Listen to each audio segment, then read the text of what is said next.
성숙한 신앙의 겸손을 주제로 다룬 영상이었어요.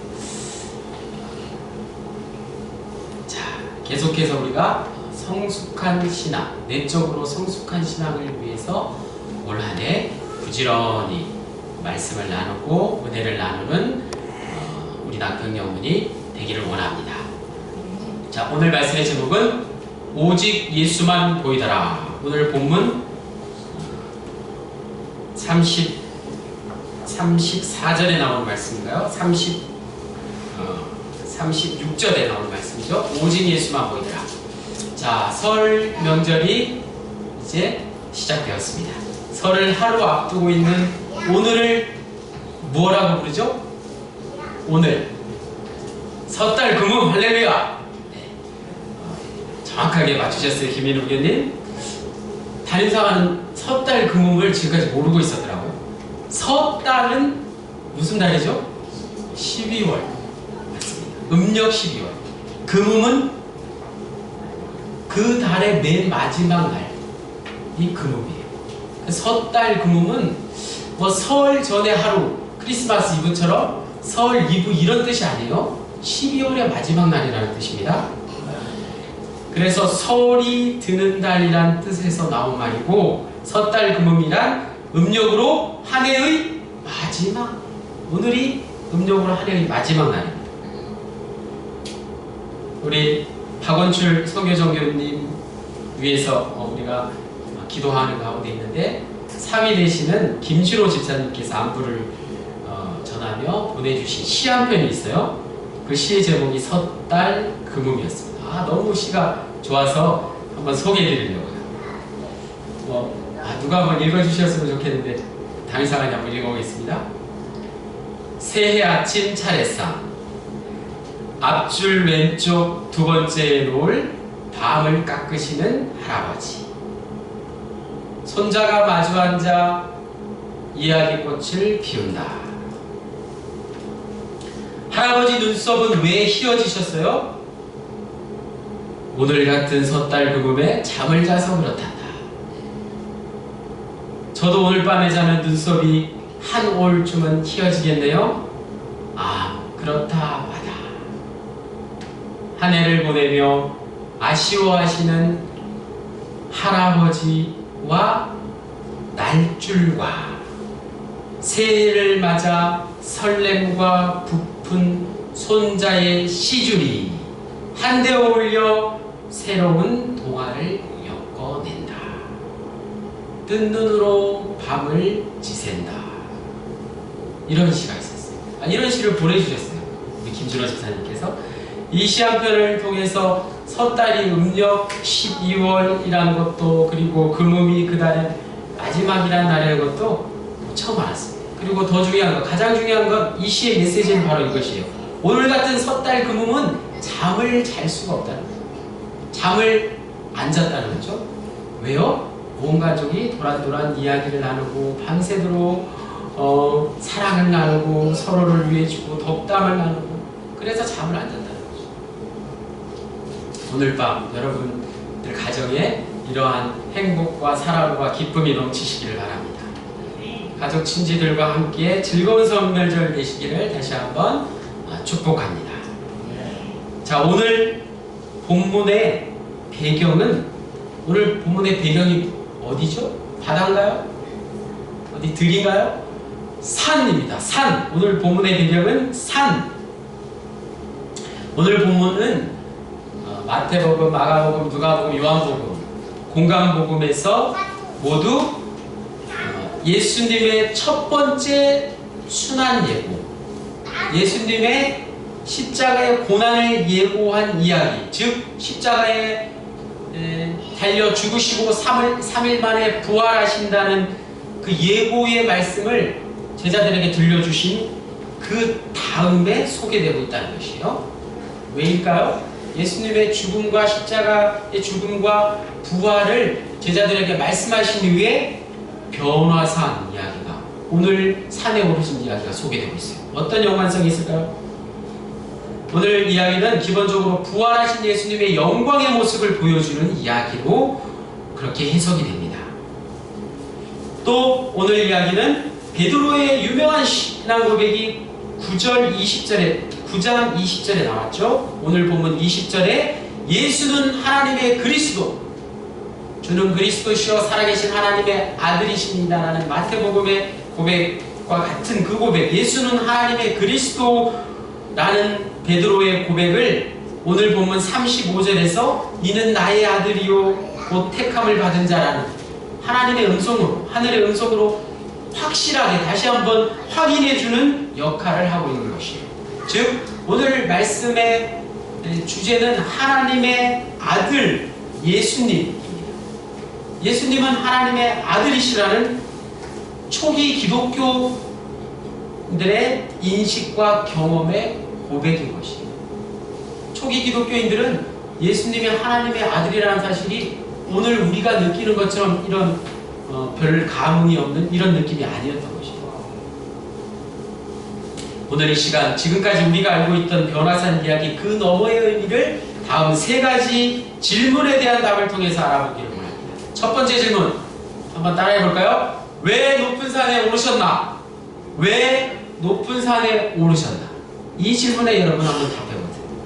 본문에 소개된 변화산의 실제 이름은 헬몬산. 높이가 2815m나 되는 만년설이 덮여있는 산으로 이스라엘의 최북단에 위치해 있습니다. 최근에 개봉한 영화, 여러분 영화들 보셨어요? 히말라야 보셨어요? 히말라야가 바로 산이죠. 산맥인데 그 영화에 이런 대사가 나와요. 산은 정복하는 게 아니라 허락을 받아 잠시 머물고 오는 것이다. 어몽길 대장의 말입니다. 히말라야에 첫 도전하는 젊은 산사나이들이 패기 있는 목소리로 내가 산을 정복하고 오겠습니다 이야기하자 어몽길 산행 대장이 그 젊은이들에게 들려준 얘기예요. 산은 정복하는 것이 아니다. 나는 그동안 많은 산에 올랐지만 허겁지겁 올라갔다가 정신없이 내려왔으니 그게 어찌 정복이냐. 그저 운이 좋아서 산이 허락해줘서 잠시 머물렀다가 내려왔을 뿐이다. 아, 너무 겸손한 말씀 아닙니까? 많은 사람들이 산에 오르는 이유가 무엇일까요? 담임사관이 산을 좋아하는 거 여러분 다 아시죠? 산에 왜 오를까요? 건강에 좋습니다. 아름다운 경치를 볼 수 있습니다. 그런데 더 중요한 건 산에 올라가다 보면은 힘이 빠져요. 산을 편안하게 올라갈 수 있는 사람은 아무도 없습니다. 힘이 빠지고 체력의 한계를 느끼고 그러면서 분주한 세상 일들을 다 잊어버려요. 잠시나마 잊어버려요. 세상과 단절되어 내 자신을 스스로 볼 수 있는 이유, 그 이유 때문에 산에 오는 거죠. 성경에 나오는 산들도 각각 중요한 의미를 지니고 있습니다. 여러분 성경에 나오는 산 중에 어느 산을 알고 계시나요? 어느 산을 좋아하세요? 시내산. 모세가 여호와께 십계명을 받았던 산이 시내산이죠. 갈멜산 아시나요? 갈멜산 기도원도 있죠. 엘리야 선지자가 이방실 바알과 아세라를 따르는 850명의 무리를 불렀어. 성령에 불렀어. 다 태워 없애버린 갈멜산. 역시 산입니다. 거기서 여호와의 예언자 엘리야가 승리했습니다. 그리고 오늘 본문에 나오는 변화산, 즉 헬몬산에서는 예수님이 직접 변화하셨어요. 예수님이 입고 계시던 그 흰옷이 세상에 어떤 빨래도 그보다 희귀할 수 없을 정도로, 가장 정확한 표현이죠. 세상에 그 어떤 빨래도 예수님이 입고 계신 그 흰 옷보다 더 하얀색을 나타낼 수 없다는 표현. 마가복음에 나오는 표현. 이 모든 산의 공통점은 큰 고난을 겪었다는 것이죠. 산은 고난입니다. 고생입니다. 그리스도인에게 산의 영적인 의미는 바로 주님의 십자가의 고난을 의미하는 것입니다. 십자가를 봐야 하는 것입니다. 산에 올라가서 나를 보듯이 영적인 산을 통해서 예수님을 봐야 하는 것입니다. 예수님의 십자가를 쳐다봐야 하는 것입니다. 바라봐야 하는 것입니다. 그래서 기독교의 문필가요 민중운동가였던 고 함석헌 선생님께서는 이런 말씀을 남기셨어요. 인간의 역사를 바라볼 때도 높은 산에 올라가서 바라봐야 한다. 가장 정확하게 세상과 성경을 해석하시고 적용하신 말씀 아닌가요? 높은 산에 올라가서 보면 인간들이 다 똑같다는 말씀. 누구도 잘난 사람이 없다는 것입니다. 인간의 참모습을 보려면 세상 속에 머물러서는 안 된다는 거예요. 산 안에, 산 속에도 머물러서 볼 수 없다는 것이죠. 산 위로 더 높이 가까이, 하늘에 가까이 올라가야지 보인다는 거예요. 오늘 본문에 비추어 볼 때 산 위로, 높은 산으로 올라가서 내 모습을 돌아본다는 것은 나의 참모습을 보려면 하나님의 자리, 나를 초월한 자리, 영적으로 하나님을 만나는 그 자리에 올라가서 나를 내려볼 수 있어야 한다는 말씀입니다. 두 번째 질문 함께 읽어보겠습니다. 시작! 왜 3명의 제자입니다. 본문을 읽으시면서 여러분 궁금하지 않으셨습니까? 예수님의 제자가 모두 몇 명이죠? 12명이잖아요. 12명인데 왜 베드로와 야고보와 요한 3명만 데리고 가셨어요? 차별되고 가시는 겁니다. 이 3명은 예수님께 선택받은 자들입니다. 물론 베드로는 수제자였고요. 야고보와 요한은 예수님이 사랑하고 아끼셨던 제자들이에요. 그래서 예수님이 12명을 모두 데려갈 수 없었던 어떤 장소나 상황에 주로 이들 3명을 데리고 다니셨습니다. 인간적인 생각으로 나머지 제자들보다 이들을 더 사랑하셨고 차별하셨다고 말하는 것은 잘못된 것입니다.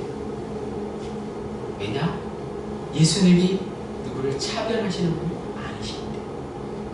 우리는, 인간은 차별할 수 있으나 예수님은 차별하시는 분이 아니십니다.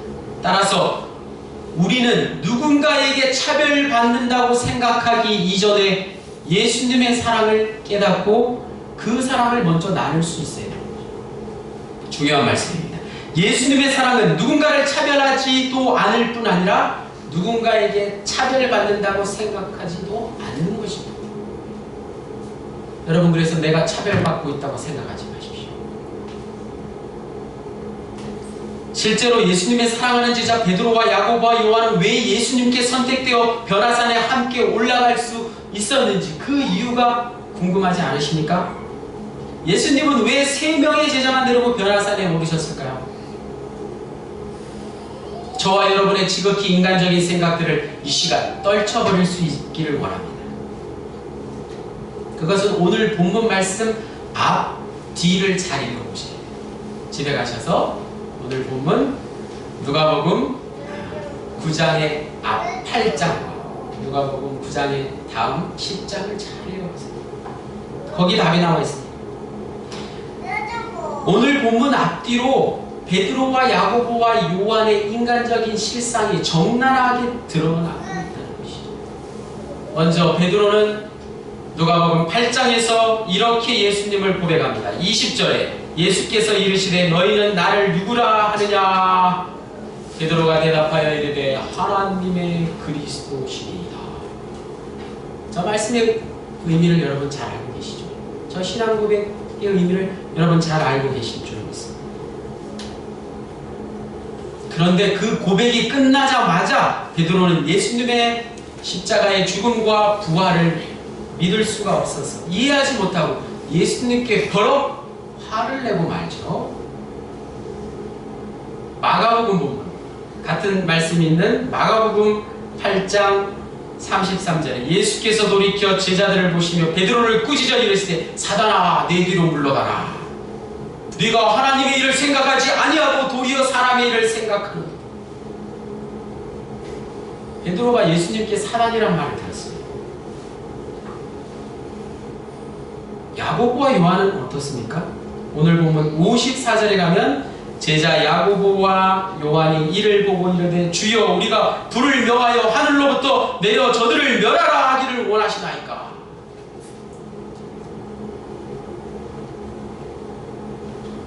저 말은 사마리아 지역에 가서 전도를 하는데 사마리아 마을 사람들이 예수님의 복음을 받아들이지 않는다고 해서 한 말이에요. 불바다를 만들어버리지. 저들이 감히 우리의 말을 듣지 않으니, 예수님의 복음을 듣지 않으니 전도하다가 안 되니까 저 마을을 불살라버리잖아요.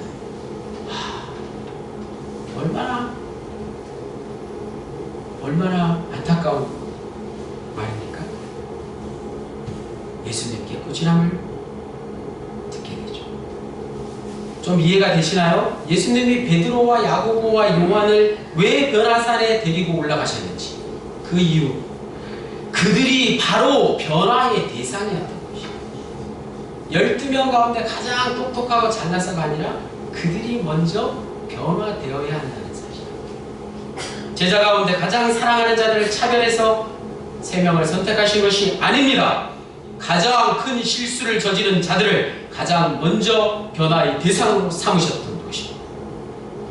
베드로와 야고보와 요한의 실수의 공통점은 바로 힘의 논리에 의지하는 것이었어요. 그들을 지배하고 있던 것은 그들 눈앞에 주님의 모습을 본받는 것이 아니라 여전히 그들이 바라보고 있는 세상의 권력과 힘이었던 것입니다.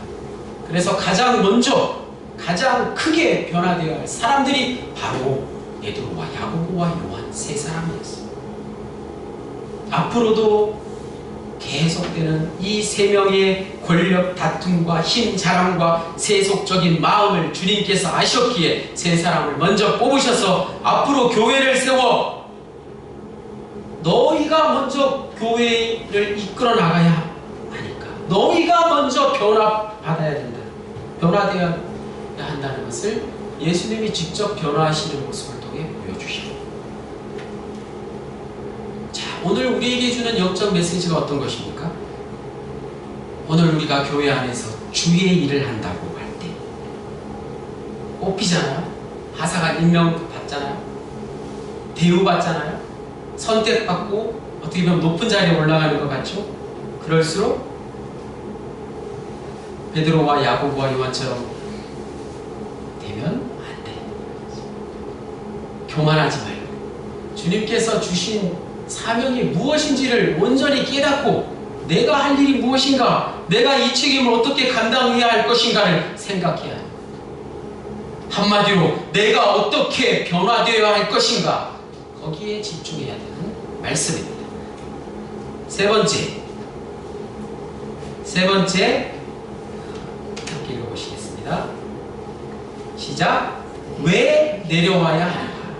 세 번째 질문은 왜 내려와야 했을까? 그들은 변화산에 머물지 않고 왜 다시 세상으로 내려왔을까요? 오늘 본문에 유대인들이 가장 좋아하는 영적인 지도자 모세가 등장하죠. 그리고 또 가장 위대한 선지자 중에 한 사람인 엘리야가 나옵니다. 시내산에 여호와께 10계명을 받은 모세는 곧 유대인에게 가장 중요한 율법 그 자체를 상징했습니다.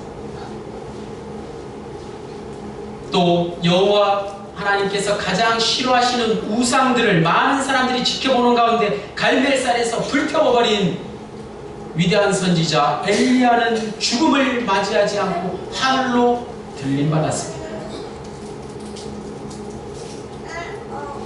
그런데 지금 예수님이 누구와 서 있느냐, 예수님 옆에 누구가 있느냐는 중요하지 않습니다. 구약의 율법보다 더 중요한 것, 구약의 예언보다 더 능하신 이가 바로 예수님이기 때문입니다. 오늘 예수님께서 변화산에 오르셔서 변화산 사건을 통해 율법과 예언을 완성하셨다는 말씀입니다. 그러던 중에 베드로가 잠에서 깨어났어요. 32절에 베드로와 및 함께 있는 자들이 깊이 졸다가 온전히 깨어나 예수의 영광과 및 함께 선 두 사람을 보더니 33절과 같은 내용이 기록된 마가복음 9장 5절 말씀을 읽어드리겠습니다. 베드로가 예수께 구하되 랍비여. 33절 말씀과 같은 내용이 기록되어 있는 마가복음 9장 5절에는 베드로가 예수님을 뭐라고 불렀다고요? 랍비여, 랍비여 이렇게 불렀어요. 예수님을 그리스도라고 고백했다가 잠에서 깨어나 랍비라고 부르며 횡설수설 놀라움을 금치 못했습니다. 베드로는 지금 너무나 황홀한 경험을 한 것이고 거기에는 중독성이 있습니다. 베드로가 정확하게 지금 그 지점에 있습니다. 황홀감에 빠졌습니다. 산에 머무르고 싶었어요. 내려가기 싫었어요. 그런 베드로를 보시고 예수님께서 하신 영적인 메시지는 너도 나처럼 변화되어 이 산에서 내려가 메시지였습니다. 너도 나처럼 변화되어 세상 속으로 가서 살아야 된다는 메시지입니다.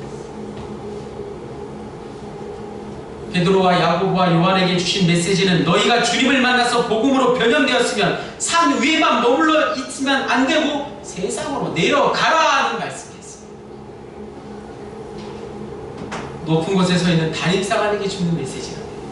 담임사관이 언제나 설교를 하고 이 위에만 머물러 있을 수 없지 않습니까? 설교를 아무리 잘한다고 한들 담임사관이 내려가지 않고 여기가 좋다고 이 위에서 설교만 하고 있을 수 없잖아요. 그 마음이지 않겠습니까? 또 여러분의 입장에서 예수 믿는 사람들이 믿음이 좋다고 해서 부흥 집회나 기도 집회에 가서 큰 은혜를 받고 거기에 머물러 있겠다고 자신이 받은 그 은혜를 자랑하는 것, 베드로와 같은 상황에 있다는 사실입니다. 머물러 있지 말고 집에 돌아와서 세상 사람들에게 받은 은혜를 나누어야 한다는 말씀. 오늘 말씀의 결론. 오늘 변화산 이야기에서 우리가 가장 먼저 주목해야 할 것은 예수님은 하나님의 아들이라는 것이었어요. 변화산에서 모세와 엘리야가 변화된 예수님을 눈으로 똑똑히 목격하고 예수는 나의 아들이라는 하나님의 음성을 또 똑똑히 들은 제자들의 눈에는 오늘 말씀의 제목 오직 예수만 보이더라고요. 이제 예수님만 보였다. 그들은 예수님만 바라봐야 했습니다. 그런데 그 예수님이 하나님의 아들이라는 말씀의 진정한 의미, 그것은 이런 의미가 있습니다. 당시 유대인들에게 하나님의 아들이라는 표현이 얼마나 위험한 말이었을까요? 하나님, 즉 당시 유대인들은 하나님을 하나님이라고 부를 수 없었습니다. 그래서 야훼라고 불렀어요. 여호와라고 인식했을 뿐 그 이름을 제대로 함부로 온전히 부를 수 없었습니다. 그런데 예수님께서 이 땅에 오셔서 그분을 이름에 담지조차 못하는 그 야훼 여호와의 이름을 감히 아버지라고 부르십니다. 유대인들의 귀에 얼마나 거슬렸겠습니까? 예수님이 하나님을 아버지라고 고백했듯이 하나님께서도 예수님을 내 사랑하는 아들이라고 오늘 36절 말씀에서 불러주셨습니다.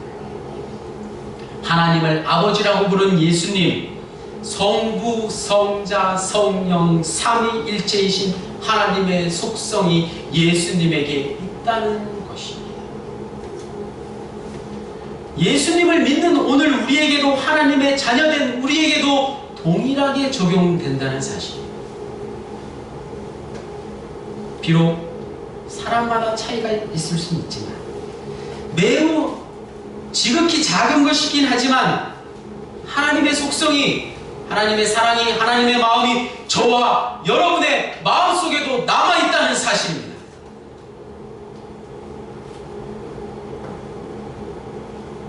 그래서 높은 산에 오르신 예수님처럼 내 인생에서 한 번만이라도 나라는 인간을 하나님의 속성으로 바라볼 수 있어야 돼요. 그것은 세상의 그 어떤 지식이나 권력이나 돈이나 명예로 그 높은 자리에 올라가서 바라볼 수 있는 것이 아닙니다. 믿음 안에서 기도와 묵상을 통해서 하나님의 말씀으로 나를 바라보는 것입니다. 더 중요한 것, 그것을 깨닫는 것으로 그치는 것이 아니라 산 아래로 내려가서 예수님과 함께 살아내야 한다는 것입니다. 여러분, 불안해하지 마십시오. 예수님께서 오늘 우리에게 가르쳐 주시는 것은, 들려주시는 음성은 너희도 나의 자리에서 나의 길 위에서 나와 같이 변화된다면 너희도 내가 하는 것과 똑같은 일들을 능히 감당할 수 있다는 말씀입니다. 너희도 나를 위해 변화된다면 내가 하는 것과 똑같은 일을 할 수 있다. 주님의 능력이 우리에게 임할 줄로 믿습니다. 오늘 이 말씀이 저와 여러분의 남은 여생에 언제나 함께 하시기를 주님의 이름으로 축원합니다. 할렐루야. 기도하시겠습니다. 사랑의 하나님, 감사합니다. 지금 이 시간 우리에게